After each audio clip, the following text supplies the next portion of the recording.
এই শ্মশানের বয়সটা কত হতে পারে? এই এখন এই শ্মশানের বয়স এখন 2000 বছর। 2000 বছর আগের স্থাপনা এটা? হ্যাঁ, বাপরে বাপ। এটা গুরকার মহাশ্মশান। পুরো একটা গাছকে খেয়ে ফেলতেছে আর একটা গাছ, এবং যেভাবে এই গাছটাকে আষ্টে পুষ্টে করে বেঁধে রাখা হয়েছে গাছের মধ্যে সেভাবে কিন্তু এই গাছটা কোনোভাবে আর বেরোতে পারবে না। অসংখ্য ভক্তর সহানুভূতিতে এই মহাশ্মশান, এই শ্মশানটা স্থাপিত হয় 2000 বছর আগে। 2000 বছর আগেকার এই শ্মশান। Can you believe this? আজ থেকে প্রায় 2000 বছর আগে এই মন্দিরটা প্রতিষ্ঠিত হয়েছিল। ইংরেজি সাল যখন থেকে গণনা করা শুরু হয় তার ঠিক মাত্র 25 বছর পরেই এই মন্দিরটা প্রতিষ্ঠিত করা হয়। এত প্রাচীন একটা মন্দির যে আমাদের এই রাজশাহী বিভাগেই আছে, সিরিয়াসলি আমি এখানে ক্যামেরা নিয়ে না আসলে আমি জানতেই পারতাম না। এই শ্মশান 2000 বছর থাকাকালীনে নাহলে 10 বার এখানে এই শ্মশানটা ভাঙছে। এখান থেকে 2000 বছর আগের স্থাপনা। হ্যাঁ, 2000 আগের স্থাপনা। এটা ভাঙ্গার পরে নদীতে বিলীন হয়ে যায়। বিলীন হয়ে গেলে পরে এই মোজাটা যা দেখতেছেন এখানে, এটা হলো ঘুরকার মোজা। এটা কি এখন আছে এখানে বসাক, এখানে হিন্দু পাড়া ছিল, ওনারা এই শ্মশানটা দান করে গেছে। দুর্গাচরণ আরো বসাকরা ওনারা দান করে গেছে শ্মশানটা। এই শ্মশানটা হলো 13 বিঘা শ্মশান। এই শ্মশানের বয়স আপনার 2000 বছর। এখন এই যে এখানে যারা আছে এটা 200 বছর। এটা এখান থেকে যা দেখতেছেন 200 বছরের এটা স্থান। এই 200 বছর আগে কোথায় ছিল? ওই নদীর ওটা বিলীন হয়ে গেছে।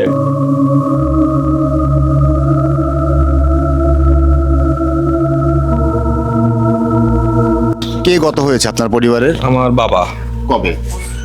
গতকালকে বিকেল 3টার সময়। এই শ্মশানেই কেন বাবাকে দাহ করলেন? এই শ্মশানে দাহ করার কারণ হলো আমার ঠাম্মা, আমার দাদু এই জায়গায় দাহ হয়েছে। বাবারও ইচ্ছা ছিল এখানে তাকে শেষকৃত্য যাতে করানো হয়, সেই জন্য। এখানকার যারা স্থানীয় এবং এই মন্দির যারা রক্ষণাবেক্ষণ করেন, দেখভাল করেন, তাদের ভাষ্যমতে এই মন্দিরের বয়স প্রায় 2000 বছর। Can you believe this? 2000 বছর কথাটা যখন আমি শুনেছি আমার সিরিয়াসলি বিশ্বাসই হয় নাই, কিন্তু এখানে অনেকের সাথে কথা বলেই যেটা জানতে পারলাম যে এই মন্দিরের যে স্থানান্তর সেটা কিন্তু অনেকভাবে কিন্তু এটা হয়েছে, এবং সব মিলিয়ে এই মন্দিরটার বয়স প্রায় 2000 বছর। কে গত হয়েছেন আপনাদের? গতকালকে আমার বাবার দাহ সম্পন্ন হয়েছে। এখানেই হয়েছে। আচ্ছা, মানে এই শ্মশানেই কেন বাবাকে দাহ করলেন? আমাদের সিরাজগঞ্জে এটা একটু খুবই পুরাতন একটা শ্মশান, এবং আমরা যারা শহরে এখানে বসবাস করি আমরা সবাই এখানেই দাহ করি। আমার বাবা মৃত্যুবরণ করেছেন, ইহলোকের মায়া ত্যাগ করে পরলোক গমন করেছেন। কালকে আমরা দাহ করেছি এই শ্মশানেই। তা আমরা আসলে গর্বিত যে এমন শ্মশানে, ঐতিহ্যবাহী শ্মশানে আমার বাবাকে করতে পারছি, দাহ করতে পারছি। বাবার আত্মার শান্তি কামনায় আজকে এই চিতা ঠান্ডা করার একটা নিয়ম আছে, ওই নিয়মটা করছি আমরা আজকে। সিরাজগঞ্জের ঘুরকার মহাশ্মশান সময়কে অতিক্রম করা এক নিঃশব্দ ইতিহাস। বলা হয় আজ থেকে প্রায় 2000 বছর প্রাচীন এই স্থাপনাটি প্রাচীন ভারতীয় সভ্যতার এক জীবন্ত সাক্ষী। শঙ্খের মতো একটা চিহ্ন দেখতে পাচ্ছেন, এটা আসলে স্বর্গরথ, এবং এই স্বর্গরথের একেবারে অগ্রভাগের অংশ হচ্ছে এই শঙ্খের মতো জায়গাটা। মূলত যারা দূর দূরান্ত থেকে যারা লাশ নিয়ে এই শ্মশানে আসে তাদেরকে এই স্বর্গরথে করেই এই শ্মশানে নিয়ে আসা হয়।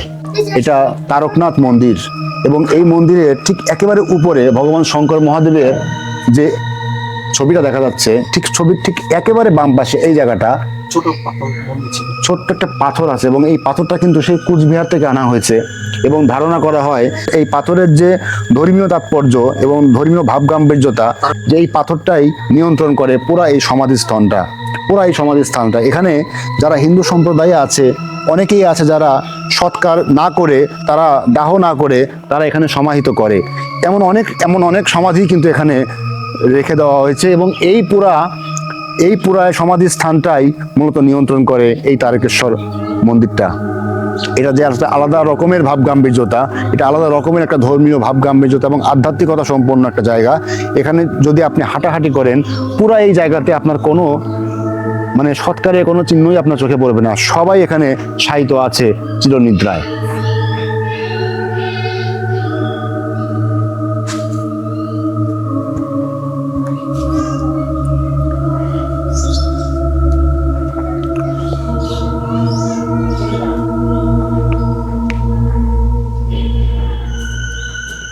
জীবনের অঙ্কের একেবারে শেষ সমীকরণে এসে পৌঁছে গেছি এবং এই জায়গাটার যে সাইলেন্স সেটা আমাকে বারবার অনুভূত করছে। আপনি যত সুন্দর করেই, যত পরিকল্পনা করেই আপনি সুসজ্জিত করার চেষ্টা করেন না কেন, আপনার শেষ ঠিকানা কিন্তু ধর্মমতে কারো আগুন এবং কারো মাটি।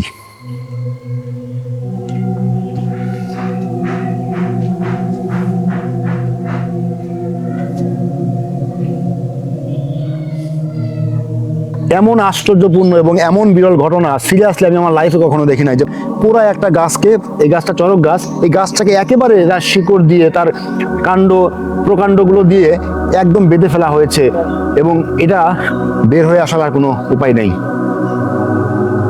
শ্মশানের তাই সহজে দেখছে এই যে কিভাবে খাইতেছে। আপনার 200-220 বছর পুরাতন, আমরা জানি না, কিন্তু আমাদের পূর্বপুরুষরা বলে গেছে তাদের কথা অনুযায়ী এই কুয়াটার জন্যই কিন্তু তারা জমির নির্দিষ্ট খোঁজ তারা পায়। কাঠটা দেখতে পাচ্ছেন না, বরাবর বরাবর চলে গেছে, এই যে বরাবর চলে গেছে। এই কাঠটা কিন্তু সাধারণ কোনো কাঠ না, এটা কিন্তু একটা চড়ক গাছের একটা অংশ বিশেষ হিসেবে এখানে কিন্তু রেখে দেওয়া হয়েছে এবং হিন্দু সম্প্রদায়ের মতে এই কাঠটা কিন্তু অনেক পবিত্র একটা কাঠ। যখন গ্রীষ্মকাল হয় তখন কিন্তু এই কাঠটাকে রীতিমতো পূজা পার্বণ করা হয় এবং পবিত্রতার সাথে এটা কিন্তু বিভিন্ন ধর্মীয় যে আচার আছে, এই দেখেন এখানে কিন্তু একটা কালী মাতার একটা প্রতিচ্ছবি কিন্তু এখানে ডিপিক্ট করা হয়েছে এবং এই কাঠটার বয়স আনুমানিক প্রায় 200 বছর। Can you believe this? Unbelievable. এবং এত সুন্দর করে সুসজ্জিত করে রেখে দেওয়া হয়েছে, সেটাই বোঝাচ্ছে যে এই কাঠের যে পবিত্রতা সেটা কিন্তু 200 বছর পেরিয়ে যাওয়ার পরেও এখনো পর্যন্ত এই কাঠের পবিত্রতা অক্ষুণ্ণ আছে। আর এই গাছটার বয়স 200 বছর। আর এ জায়গায় এটা একটা জাতীয় মন্দির এবং এই জাতীয় মন্দিরে সমগ্র জাতির অবদানেই প্রতিষ্ঠিত এই মন্দির। আর এই মন্দিরে প্রতিদিন অসংখ্য ভক্ত এখানে আসে এবং যায় এবং তারা কিছু কিছু সাহায্য সহানুভূতি করে। এবং এটা বাংলাদেশের ভিতরে সিরাজগঞ্জ শহরে এটা ব্রিটিশ আমলের এই মন্দিরটা অবস্থিত এবং এই মন্দিরে অসংখ্য গুণাগাহী এবং এই এলাকার, অত্র এলাকার সবাই মিলে তাদের অবদান আছে এবং তাদের অবদানে এই প্রতিষ্ঠান। এবং এই জায়গায় অনেকে মনস্কামনার জন্য আসে এবং তারা মনস্কামনায় পরিপূর্ণও হয়। তবে এখানে আপনারা সারা বাংলাদেশের মেজরিটি পার্সেন্ট লোকই এখানে একবার হলেও আসে। পূজার পরের দিন না হলো আপনার 15,000 লোক প্রসাদ বিতরণ করা হয়। 15,000 লোক প্রসাদ পায়। সিরাজগঞ্জের 15,000 নয় থানার লোক এখানে আছে। বাপরে! আমার এই যে গঙ্গা দেখতেছেন, এই গঙ্গা আপনি সারা ভারতবর্ষে নাই। আমাদের লাশের যে এইটা অস্থিটা এই গঙ্গায় দিলে আমাদের কাশিতে যাওয়া লাগে না, গয়া যাওয়া লাগে না, এখান থেকে চলে যায়। এটা হিমালয় থেকে এই গঙ্গাটা চলে গেছে আপনার বৃন্দাবন, একবারে চলে গেছে আপনার আগ্রার তাজমহল। এই মন্দিরে আমাকে আমন্ত্রণ জানানোর জন্য আমি স্পেশাল ভাবে ধন্যবাদ দিতে চাই আমার খুবই শ্রদ্ধেয় বড় ভাই রতন ভাইকে। ভাই অনেক ধন্যবাদ। ধন্যবাদ দেওয়ার কিছু নেই, আপনি আমাদের সিরাজগঞ্জে এসেছেন, আমাদের অতিথি, আমাদের ভালোবাসার এক মানুষ। ভাইকে আমি এই মন্দিরে যারা হিন্দু সম্প্রদায় যারা আছেন আমাদের পাবনা জেলার বা অন্য জেলা উপজেলা থেকে, তাদের প্রত্যেককে আমি এখানে আসার জন্য আমন্ত্রণ জানাচ্ছি। আপনারা এখানে আসলে সত্যি বলতে আপনাদের মনটা প্রাণটা একদম জোড়ায় যাবে। জায়গাটা আমি আপনাদেরকে আরেকবার দেখিয়ে দিচ্ছি। পৌর মহাশ্মশান ঘাট, ঘুরকা, শ্রী শ্রী কালীমাতা মন্দির, গয়লা, সিরাজগঞ্জ। সবাইকে অসংখ্য ধন্যবাদ। বিদায় নিচ্ছি আমি ঘুরকা কালীবাড়ি, যে শ্মশান কালীবাড়ি, সেখান থেকে বিদায় নিচ্ছি। দেখা হবে পরবর্তী ভিডিওতে। সে পর্যন্ত সবাই ভালো থাকেন, সুস্থ থাকেন, নিরাপদে থাকেন এবং আমার পরবর্তী ভিডিওর জন্য অপেক্ষা করবেন। ধন্যবাদ সবাইকে।